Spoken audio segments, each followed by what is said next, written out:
Hello everyone. आज बात करते हैं राहु के नकारात्मक प्रभाव को कैसे रोकें। वो राहु है। ये तो बनी बनाई बातें हैं कि कैसे रोकें।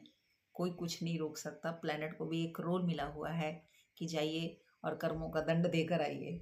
राहु जैसे ही आता है या राहु की महादशा स्टार्ट होती है, सारे ही घबराने लग जाते हैं।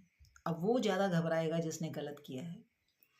मैंने अभी 12 जो अपलोड करे हैं करेक्टरिस्टिक्स सारे लगन के, तो उसमें आप देखना कि प्रोबेबली सभी लगन में राहु केतु ही फल दे रहे हैं और राहु केतु ही किंग मेकर हैं बनाने वाले।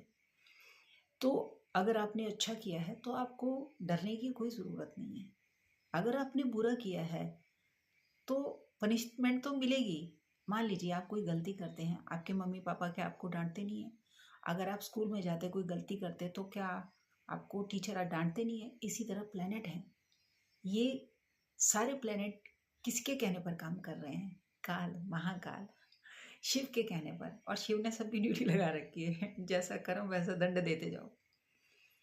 तो राहु की नेगेटिव को आप कैसे रोक सकते हो? खुद को बदल कर। जो शिव के गले में विराजमान है, जो भगवान विष्णु की शैया है, तो उसकी कितनी वैल्यू होगी ये आपने कभी नहीं सोचा।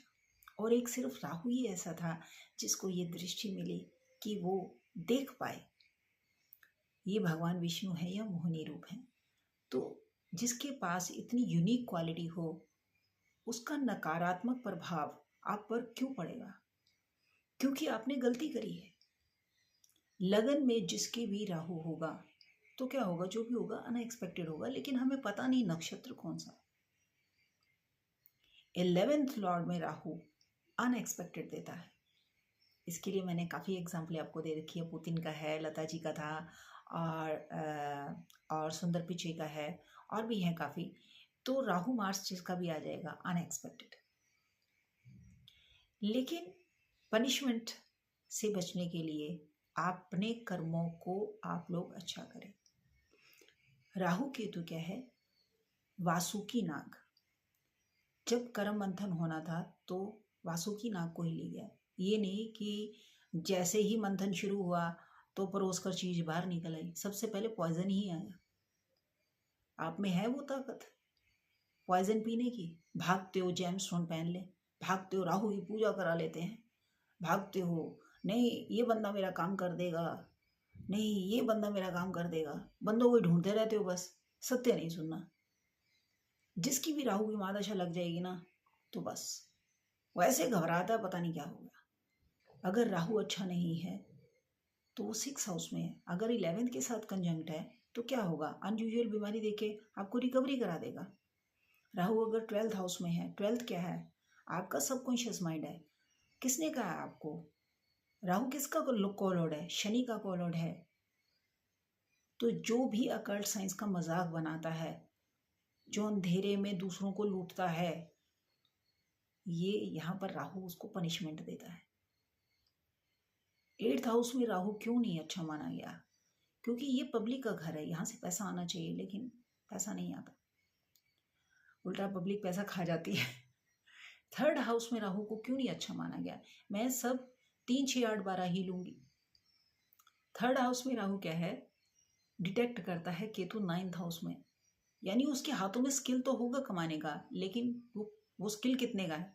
मतलब मान लीजिए उसके अंदर कमाने की जो कैपेबिलिटी है वो है 100 रुपये की, मिल उसको 50 रुपये, 50 रुपये डिटेक्ट हो रहा है, लेकिन यहीं से जाने का रास्ता है। अब क्या है? कार्मिक अकाउंट पेंडिंग पड़ा हुआ है, तो आप जा नहीं सकते कर्म को पूरा किए। इसलिए राहु का कोई ऐसा नहीं है कि बहुत नकारात्मक प्रभाव है और आपने उसको दूर करना है। मैंने कभी कोई रेमेडी नहीं करी, क्योंकि मुझसे 15 साल एक ही रेमेडी करवाई गई। ये लाल किताब की रेमेडी थी। लेड्स होते हैं, अम्बाला में ही मिलते हैं, मुझे नहीं पता लेड्स को। तो वो इतना बोलते थे, मतलब वो वार्षिक फल की कुंडली बनाते थे। यानी ये लोग खाना नंबर पे चलते हैं। मान लीजिए खाना नंबर 1 तो 1 लेड जल प्रवाह करना है, 2, 3, 4 ऐसे जिस खाने में आएगा उतने लेड जल प्रवाह कर दो। ये राहु का उपाय हो गया। कुछ लोग राहु का उपाय, अरे कबूतरों को आप बाजरा डाल दो। अगर राहु है तो आप मछलियों को दाना डाल दो। ये करोड़ों उपाय। क्या आपका क्वेश्चन उपाय को लेकर है? आपका ये क्वेश्चन ही नहीं है। आपके सबसे ज्यादा हाईएस्ट क्वेश्चन क्या होंगे? पैसा नहीं है। दूसरा हाईएस्ट क्वेश्चन गवर्नमेंट जॉब लगेगी। तीसरा जॉब लगेगी, शादी होगी कि नहीं होगी। ये 3 ही क्वेश्चन है। इसके मतलब 12 क्वेश्चन में भी 3 तक ही सुई अटकी हुई है। तो क्या है, काल सर्प होता, पता कुछ भी नहीं होता। नहीं, काल सर्प दोष है, पूजा कराओ। मुझसे भी ऐसी ही करवाई गई। अब मान लो वो पूजा करा के आके भी गलत काम कर रहा है, अब क्या? डबल पनिशमेंट है, जन्मा द्विजन्मा त्रिजन्मा। इसीलिए राहु को देखना है, राहु केतु कहाँ बैठे हैं, कौन से घर में बैठे हैं, और आपको किस चीज के लिए मना किया है। राहु क्या है? आपके पूर्वज हैं, एंसेस्टर्स। भवाद भवम में जाकर उसका सिग्निफिकेटर और साथ में कौन सा नक्षत्र है और आपका क्वेश्चन क्या है। मेन अपने क्वेश्चन पर पकड़ बना के चलो। वो तो आज तक नहीं, 2-2 मिनट में तो आपके क्वेश्चन बदलते रहते हैं। आप देखना, आज तो पता नहीं लेडीज भी, जब मैं यूट्यूब खोलती हूँ 15-20 नए एस्ट्रोलॉजर होंगे। मतलब अभी तो पूरा यूट्यूब है ना, तो कम से कम डेली 4 से 5 हज़ार नए यूट्यूबर आ रहे हैं जो एस्ट्रोलॉजर हैं। तो उनकी थ्योरी बिल्कुल अलग होगी। किसी की थ्योरी किसी के साथ मैच क्यों नहीं करती? ये किसी का क्वेश्चन था, क्योंकि किसी ने कोई किताब पढ़ी, किसी ने कोई किताब पढ़ी, रिसर्च नहीं करी। रिसर्च तो सब, हालांकि ये बोला गया कम से कम 50 कुंडलियों पर आप रिसर्च करो, लेकिन नहीं, कमाने की पड़ी रहती है। आप देख लेना, जिसको कुछ नहीं आता होगा ना, कुछ, जितना झूठ बोल सकता उतना वो कमाएगा। ये मेरी आंखों देखी बात है, आंखों देखी बात है। और कब की मैं आपको बता रही हूँ, 2008 की। एक कुंडली की फीस दी थी 25,000 उस समय, और उस बंदे को कुछ नहीं आता था। ये बात मुझे इस तरह पता चली क्योंकि मैं जिनसे पढ़ने गई थी लाल किताब, उन्होंने उनके बारे में बताया, उसे तो कुछ भी नहीं आता। मैंने बताया था कि मेरी सिस्टर दिखाने गई थी कुंडली, तो इतनी उन्होंने फीस ली थी, तो वो तो लूटता है लोगों। अब मैं नाम तो नहीं रिवील करूंगी। तो ये हाल है लोगों का। जब तक आपको आपके क्वेश्चन का जवाब ना मिल जाए, आप एक सिंपल से तो क्वेश्चन लेके गए हो, उसमें भी मैंने बोला 3 ही प्रायोरिटी है, शादी नहीं हो रही होगी, पैसा नहीं होगा, लोन होगा, या गवर्नमेंट जॉब नहीं लग रही होगी, 3-4 क्वेश्चन होंगे। उसका भी अगर वो जवाब नहीं दे रहा और आप बैठकर ऐसी ऐसी बातें सुनते हो कि जिसका तर्क ही नहीं होता। खासकर ये मैं लाल किताब वालों को बोल रही हूँ। इनसे मैंने एक भी क्वेश्चन पूछ लिया, मैं तो लाल किताब को फटाफट बोल दूंगी ये खाना नंबर है, ये है, क्योंकि मैं लाल किताब करके, लेकिन इनसे मैं क्वेश्चन एक भी पूछूंगी, इनको एक भी क्वेश्चन नहीं समझ आएगा कि ये बोल क्या रही है, दिमाग से ही निकल जाएगा। और ये मेरे साथ एस्ट्रो स्टेज पर भी हुआ है कि आप ना कोई और ही एस्ट्रोलॉजी करते हो। सारे एस्ट्रोलॉजर मेरा लेसन सुनने आते थे, नहीं ये ना अलग तरह की एस्ट्रोलॉजी है। उनको पता था ये सच बोल रही है, लेकिन बर्दाश्त कहाँ होना था उनको, सत्य नहीं बर्दाश्त हुआ। इसीलिए जो गालियां, और मुझे बोला गया कि रिमूव कर दो। मैं कहा ये सवाल ही पैदा नहीं होता, इसका मतलब मैं बिल्कुल ठीक प्रिडिक्शन कर रही हूँ, उनसे बर्दाश्त नहीं हुआ। और फिर मैंने क्विट कर दिया, क्योंकि मैं कहीं भी झूठ नहीं बोलती। इससे अच्छा तो मेरा अपना चैनल है, जहाँ पर मैं कम से कम सत्य तो बता रही हूँ लोगों को। जो भगवान ने मेरे पे ड्यूटी लगाई है कि जितना सत्य तुम्हें पता उतना लोगों को बताओ। दूसरा क्या है कि मैं एक्सपेक्टेशन करने लग गई थी कि मेरा चैनल ग्रो हो जाए, लोगों तक सत्य पहुँचे, तो भगवत गीता मैंने स्टार्ट कर दी, तो वो भी भगवान ने हाथ रख लिए। हर पल मैं उनकी शक्ति को महसूस कर सकती हूँ, लेकिन बस आपको यकीन नहीं दिला सकती।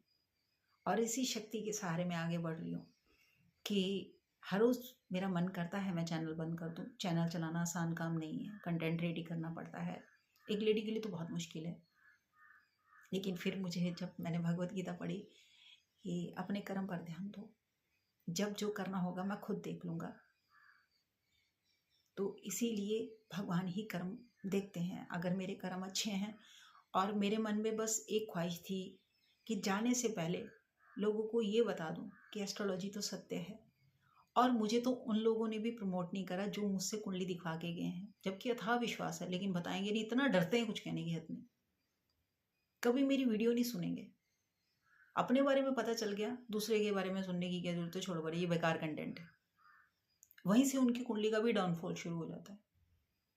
लेकिन कंडीशन है ना, दोबारा जब देखनी नहीं है तो उनकी इतनी हिम्मत नहीं होती कि दोबारा आए और कहें कि मैडम दोबारा कुंडली देख लो, सारा पहले ही सत्य बता देती हूँ और टिल डेथ तक का बताकर चलती हूँ। वो इसलिए कल मैं ना रहूं तो कम से कम इनके पास सत्य होना चाहिए जिसका उपहास ये लोग उड़ा रहे। राहु यही है कर्मा, और मेरे को इस कर्म के लिए चुना गया है। मैंने कभी कोई राहु का नेगेटिव इम्पैक्ट नहीं देखा। इवन मेरे लगन में ही राहु है, आर्द्रा नक्षत्र में है, मैं वो पा गई जो कोई नहीं पा सकता। वो दृष्टि मिल गई भगवान ने मुझे सत्य को देखने की, जो किसी को नहीं थी। सब पूछते रहते हैं आप कैसे देखते हो, आप कैसे देखते हो। मैं क्या अपनी आंखें नहीं देख सकती, जब मैं डेथ हो जाऊंगी तो डोनेट कर जाऊंगी, फिर आप लोग देख लेना मैं कैसे देखती हूँ। मतलब सबने सेमिनार ज्वाइन किए हुए हैं, लेकिन मतलब वो कैलकुलेट नहीं कर पाए, और इसके लिए पीछे किसी ने मेरी मेहनत नहीं देखी, तपस्या नहीं देखी, साधना नहीं देखी। सिर्फ और सिर्फ क्या दिया है, तिरस्कार। वो चाहे कोई भी एप्लीकेशन हो, हाल सब जगह एक ही है कि सत्य नहीं चुनना। अगर सत्य सुनना है तो हमें फ्री की एस्ट्रोलॉजी चाहिए। लेकिन मैंने इस ज्ञान को कभी तुच्छ नहीं समझा। जैसे तुम्हारे लिए तुम्हारी जॉब की सैलरी इतनी इंपॉर्टेंट है ना, यहाँ भी कोई ऐसा नहीं कि इसकी वैल्यू नहीं है। और भगवान ने कहा हर चीज मूल्यवान है।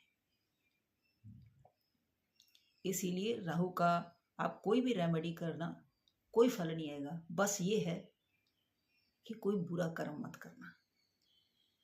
जो भी काम बंद दरवाजे के पीछे किया जा रहा है, जो भी काम कहने के लिए आपकी आत्मा मना कर रही है, आत्मा कौन है? खुद प्रभु, वो काम बुरा है और उसका दंड है, और उसके लिए आप लोग तैयार हो जाओ।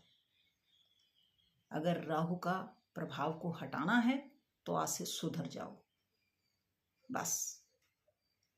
तो अगली बार मिलते हैं एक और सत्य के साथ। God bless you, bless me, bye.